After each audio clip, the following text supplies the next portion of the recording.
Hello everybody and welcome to today's live panel discussion where we are here to talk about all things life and physical science right here at AIT. I'm delighted to be joined by Andy Fogarty and Kevin Temple, who is our student ambassador right here in AIT. Just to reiterate, over the next coming weeks we are hosting lots of live web Q&As and live panel discussions like this one, where you as prospective students and parents and guardians have an amazing opportunity to hear about the array of courses, about student supports, but also hear from our lecturing staff and our students themselves. Through our live web Q&As as well, you also have an excellent opportunity to get any queries that you may have about a course, about work placements, about course structure, or anything and everything in between, answered on Thursdays between 4 and 6. We also are running great initiatives such as our virtual guidance, which is an excellent opportunity to book a Zoom or a phone call with our student recruitment team and our academic staff to hear more in depth on what a course has to offer for you. So welcome to Andy and Kevin today. Thank you for joining me. Thank you, Claire, for giving us this opportunity to talk about all things life and physical science. Thank you, Andy, and welcome, Kevin, as well. Thanks, Claire. So, Andy, I'm going to jump to you first. Do you want to give me a general overview on the array of courses? I know that there is lots of courses available to CAO applicants within this department itself, but do you want to give me a general overview on what these courses are? Yeah, Claire, I've been lecturing for the last 30 odd years, and the way I would look at institutes of technology is that we're not as good as other colleges. We're actually better in the specialist areas that we actually do.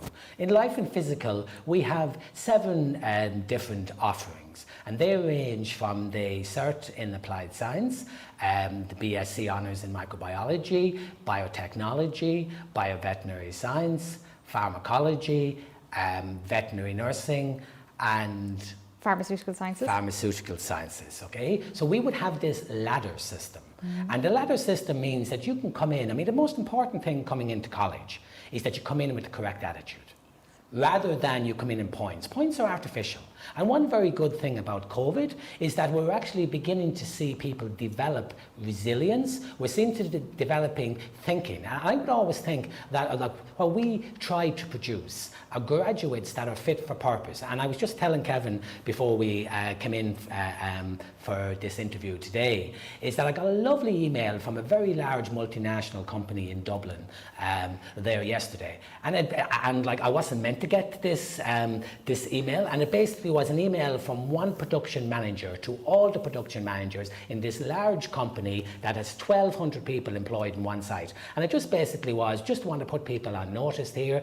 We've had 2 interns from Athlone Institute of Technology. They actually were from the BSc Honours in Microbiology. Wow. This production manager was saying that these students have way outperformed any other graduate from any other college, okay? And it just was a note to the other production managers saying the courses seem really fit for purpose and that it should provide talent for the organisation. So I would say that any graduate, our courses are very much designed to produce graduates that can essentially do 5 things, okay? I'm a firm believer in Albert Einstein. Albert Einstein said there's nothing so complicated can't be explained simply. So I would challenge every listener to this, every parent, every single student, to be able to distill why you're doing a course on 5 fingers, okay? And essentially, it doesn't matter what course you do in science. Just find the course that you like, okay? And I think Kevin will agree with me. I see he's nodding his head there, but I'll let Kevin in a second here.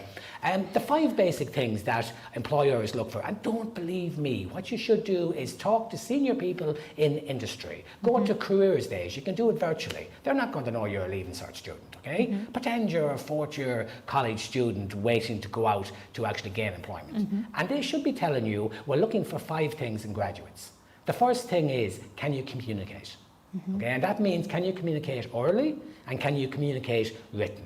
Can you write nice and tightly and concisely? So that's the first skill. Okay. The second skill would be, can you solve a problem? Okay? And most graduates cannot solve problems. The third thing is, can you take complex data and can you simplify it? Okay. And more importantly, can you make a decision on that complex data? So anyone out there who wants to do business, who wants to do engineering, who wants to do medicine, okay, we're one of the few countries in the world that you can actually do medicine as an undergrad, which is absolutely insane. No 17, 18-year-old knows that they want to do medicine. Okay, it's not possible. So what I would say, to the best bit of advice I would give to you is pick a degree in science. Doesn't matter what it is. If you want to go into business, do a science degree first, then do a master's in business. Because what do we do in science? We teach you how to take complex data, how to actually make a decision on it. My oldest son did physics in a major college in Dublin. He now is a stockbroker. That's what he does, facts, figures. Okay, so that's the third thing is, can you take complex information, can you make a decision? The fourth thing is do you have attention to detail? Okay, and that would be something like, is when your CV in, you're sending your CV into an organisation. You don't put a CV. They're getting 50 applications, say CV. You will put down Andy Fogarty, CV. Okay, and the last thing I would say is probably resilience and attitude, and COVID has really demonstrated in spades that people have overcome tremendous adversity. So I would say they're the 5 core skills that you need in any science course you're doing. We actually have embedded that into all of our courses here. So I'll let Kevin maybe come in on the maybe placement aspects, because that's a lovely thing where industry can do what we call plug and play. They can basically go and see industry there. Do I like this graduate? And that email that I got yesterday from that large multinational was basically flagging 2 of our students from a course and saying these have way outperformed any other graduates from any other college. So Kevin, I might let you take that on. 100%. And just to kind of reiterate what you're saying, Andy, about those 5 core concepts of the course, it is true, being able to analyse complex data and being able to solve problems are really what gets you the job at the end of the day. I mean, you can teach anybody really the kind of hard skills of testing and all that once you're in a job, but you can't teach somebody how to analyse data just overnight. You know, that has to be almost bet into you over years. I'm a bit biased. I'm a micro student in my final year. I did placement last year with a local company and I loved it. Honestly, the best part of the course. And kind of the reason why I picked micro was strictly for the work placement, along with other factors, but work placement is a real seller for me. From the work placement, it was amazing just to see over the course of, what was it, 2.5 years, being in my later second part of a third year, how much you really learn over those 2 years and how you can go into those work environments and be like, you know, I'm confident here, I can analyse the data they're giving me, I can work as a team, very, very crucial. I can problem solve, and there's plenty of problems in industry when you're out working, that's for damn sure. But it's brilliant. Placement is definitely where you go out and you really see that, you know, this is the career for me, or you turn around and you get talking to people in other areas and you're like, maybe I prefer doing that instead. But it's great to have that opportunity. And it really is something that if you're a 6th year, if you're a TY, if you're a 5th year going to career fairs, get out there and ask, you know, industry, get out there and just see if you have relatives in those sectors and just ask them, you know, what does the job entail? Get on jobs.ie as well, you can get a good idea from there. Glassdoor, all these various websites. Get an idea of what's in the job, and talk to industry and ask them what they want, because that even helps you make a CV. You know, when you're applying for a job, you need to put in there that I'm going to spitball biopharma sector companies. If they're looking for people that can problem solve, that better be one of the top things in your CV, and how you can problem solve and give examples of it. Like, you know, it's about applying your knowledge and showing how it's relevant to the job you're going for as well, which is crucial. When you're applying for a course, what would, you know, separates in micro from biotech, from higher cert, from bioveterinary, wouldn't worry too much. As Andy was saying, science is science. There's differences between each of them, of course. I mean, micro has a work placement. As far as I know currently, the others don't. I'm not sure if they've been brought in, I'm not sure. But anyway. It will be brought in, there will be placements embedded in all courses. The micro course happens to be a newer course.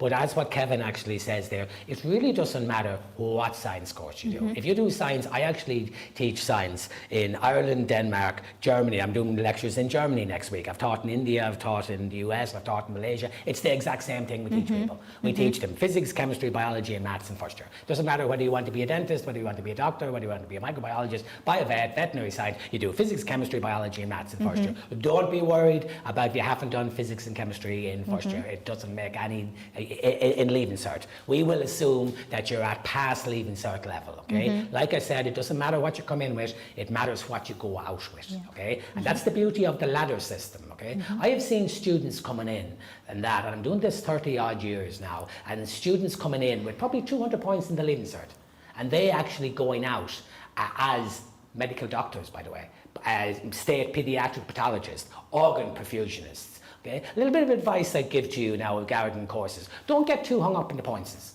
Points are just supply and demand. That's all they are. Okay? I would look at the graduates coming out at the end of the day and talk to them, talk to the employers and said, you got a graduate on the bioveterinary science from AIT or biotech or pharmaceutical sciences. Did they perform? Did they, were they able to hit the ground running? One difference I would say between institutes of technology or technological universities, it's just a change of name. National University of Ireland Galway used to be called UCG in my day. University of Limerick and DCU used to be Institutes of Higher Education. So for those of you back in the if you ask your parents in the 1970s or thereabouts, 50 odd years ago, they were called National Institutes for Higher Education. We now are going to be called a technological university. Every 50 odd years, the systems get shook up, okay, and you get this new disruptive technology happening. And I would say that the disruptive technology in the Institute of Technology are very much based on problem solving, okay? And I would, if I was asked in 3 letters, and again you'll see me talking a lot, as with most lecturers who are very, very down to earth, explaining something simply. If you can't explain something simply, you don't understand it, full stop. And I would say, if I was to summarize Athlone Institute of Technology, soon to become a technological university, I would say it's the 3 C's.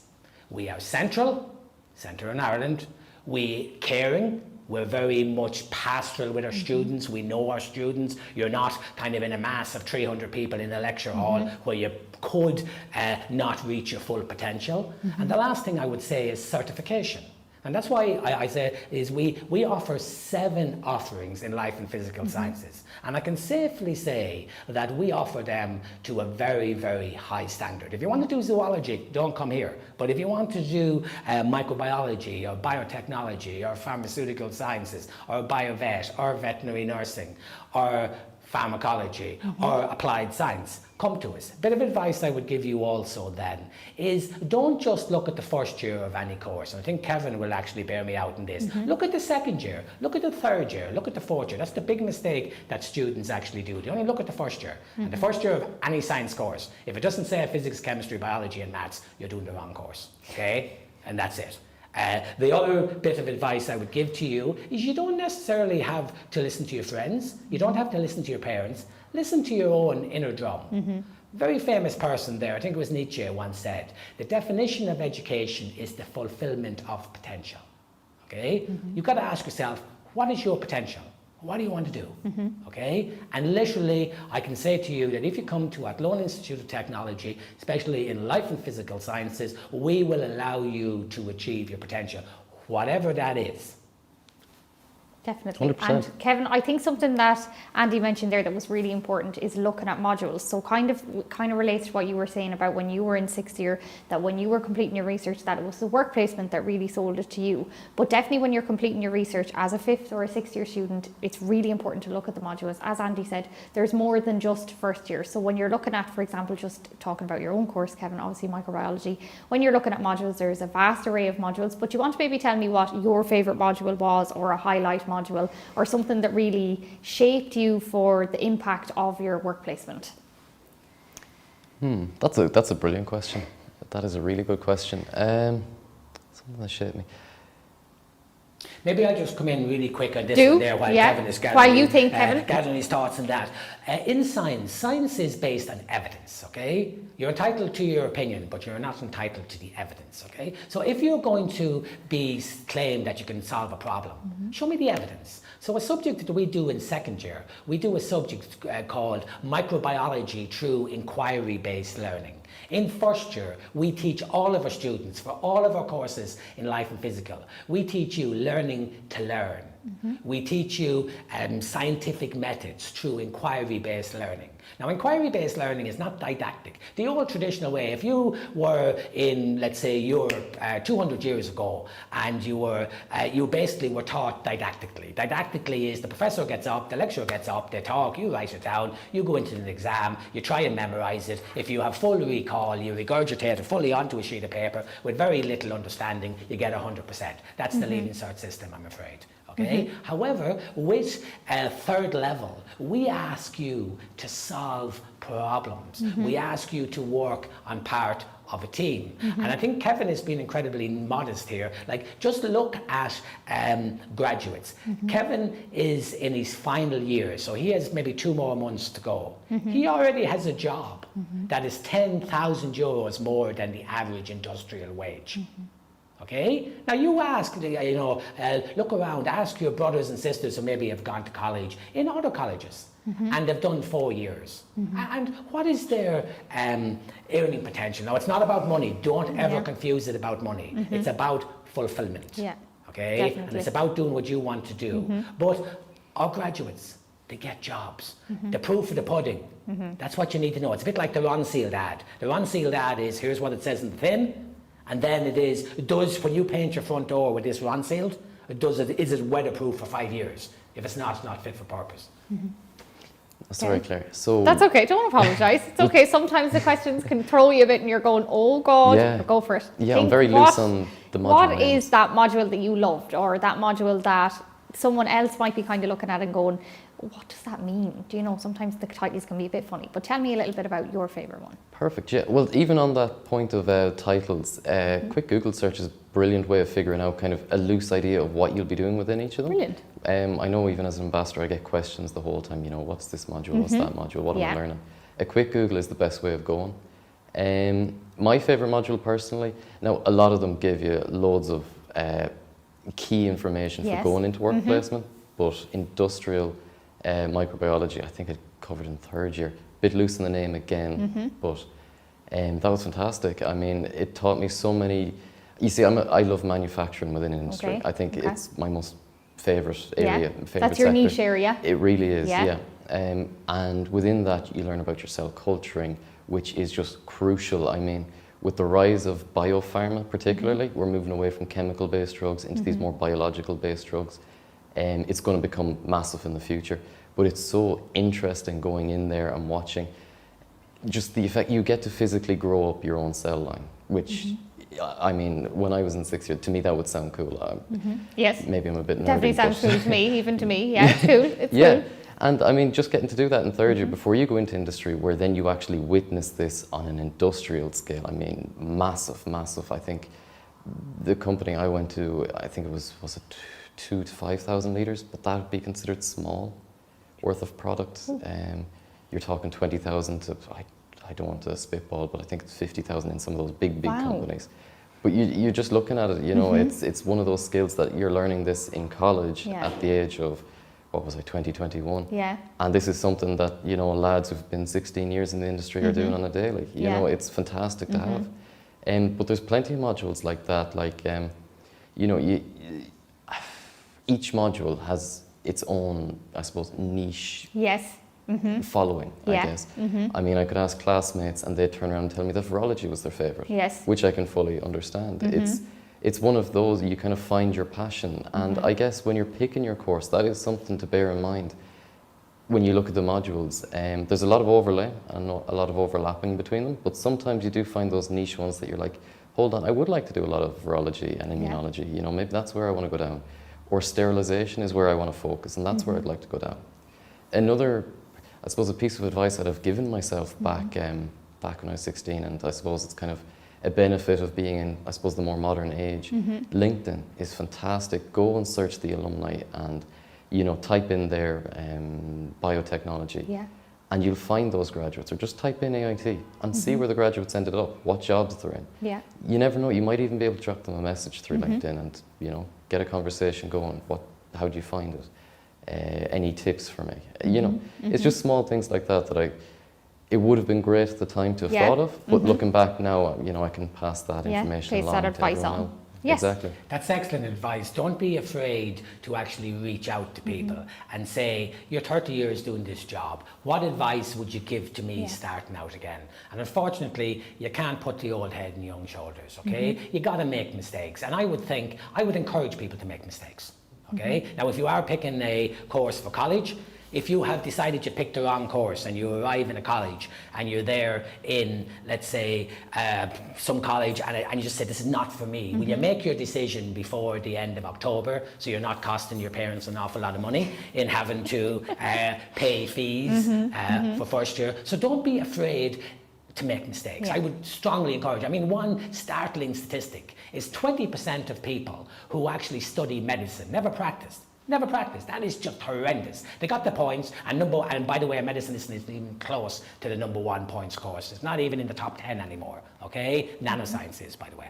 Okay, so you just got to, and science, that's where science is finally coming up now, okay? So if you have made the wrong mistake, if you've made the wrong course and you've made a mistake, that's fine. I encourage students to make mistakes. And I would say in industry, the most important moment in industry is when you make your first mistake. Supposing Kevin is talking there about fermentation or biotechnology or biopharmaceutical, okay? Supposing you're making up 5,000 litres of a massive drug, okay? And you contaminate it. You need to put your hand up and say, uh-oh, I think I made a mistake here. Yeah. I think we've just after, contaminating 20,000 euros worth of product. But when you make your first mistake, you have to own up, you have to admit it. And we all make mistakes, okay? So don't be afraid to make mistakes. Yeah, definitely. Thank you so much, both Andy and Kevin. I think that was an excellent insight into not only life and physical sciences, but really your own personal advice. And it's something that our prospective students who might be watching this today really can take something from it, and the importance of research and the importance of gaining those things that employers are really looking for. Sometimes you kind of forget about when you're doing your research, where it's all about what you're going to do afterwards. So as Kevin said, reach out to people, and as Andy said, talk to people, find out where they go, what area they were working in, how did they get there, what advice did they have to you. It really opens up your eyes to what you need to get and what skills you need to gain when you're completing your studies, if it's with us here in AIT. So thank you so much for joining me today. It was really an excellent live panel discussion. Thank you. Thank you very much.